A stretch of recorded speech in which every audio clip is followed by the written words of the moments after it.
Here. Yeah, here I am, Mother Nature. Yeah. Oops.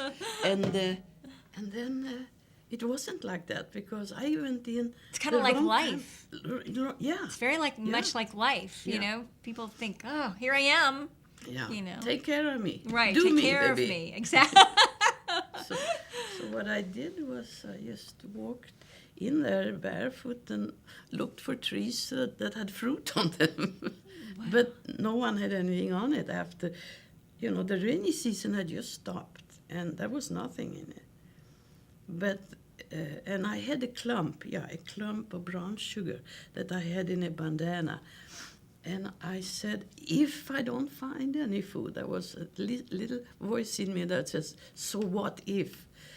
Then you can always chew on this for getting blood sugar level, and then there is always water or something. Did you have any idea of how long you would be there for? No, Did you not Did at you all. even know as time passed and days passed, No. or There was no time. There was no time. And when I finally find food, it was because I had gone without for many days, maybe weeks, maybe, I don't know, but I was very weak.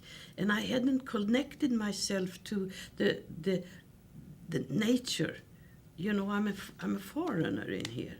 Right. And I didn't have the thoughts that could say, if it looks good, and if it tastes good, and if it smells good, I will eat it. Right. Without any fear. But there was nothing there, So how did you figure that out? How did you begin to integrate yourself into nature?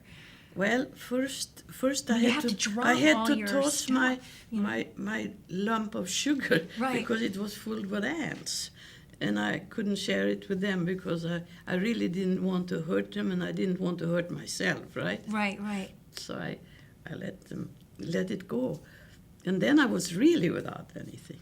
So as it went, I was sitting under a tree one day, and I was feeling very lonely. And I said, the worst thing with dying alone in the jungle is that no one is going to miss you. I remember that was so ingrained there, that feeling that we are a community, and Right. and we can share, and we can love, and we can miss, and we can do whatever. So I took that mirror. I took out, my vanity.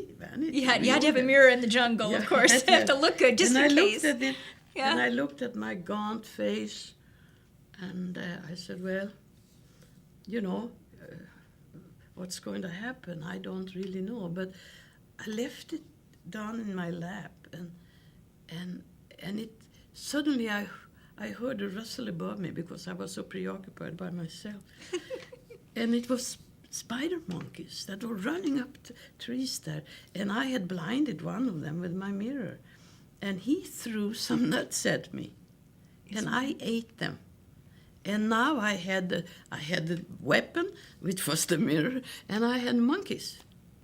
And then I could always find water. So as the time went on, I learned from nature. I mean...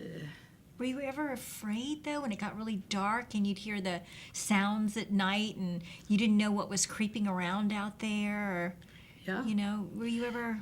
Well, I think I was afraid, but I was not afraid of people. And there were no people, except when I came to a river one time, and I'd gotten boils on me, like elimination.